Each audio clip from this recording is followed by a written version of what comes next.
Good afternoon. Thank you for joining us today for our video roundtable event, Weathering the Storm, How to Maximize Your Texas Property Values.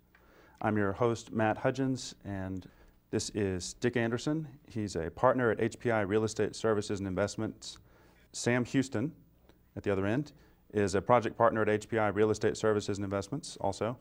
Andrew Levy, Senior Managing Director at Holiday Fanolio Fowler LP in Dallas.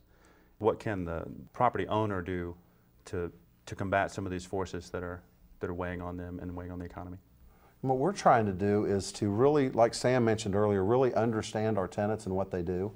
I mean, are there opportunities to go in and kind of re-engineer the rent roll, to go to the ones you know are stronger? Maybe they you know they're going to have a tougher 09, and try to work within some to get a little more lease term if their lease is coming up in 2010 when you may not want it to roll.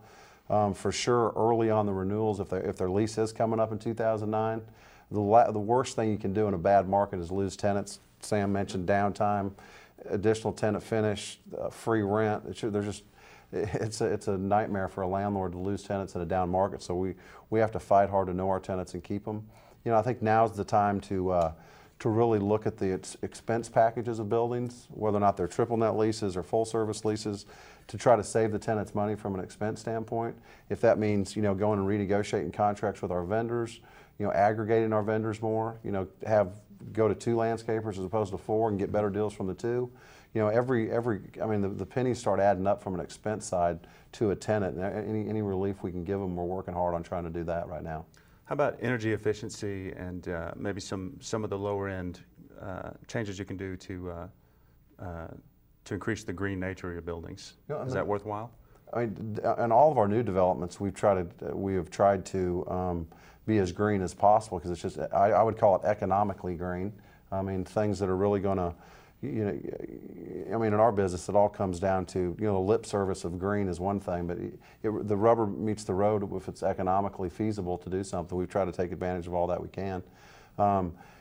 If there's systems in our buildings and if there's things that are inefficient, those should have been taken care of already, and I think they have been. So that's not, I wouldn't say that's necessarily where we're focusing on. It's really more, taking advantage of what is the perceived downturn, and how can we help our tenants to take advantage of that as it relates to their expense packages in the buildings.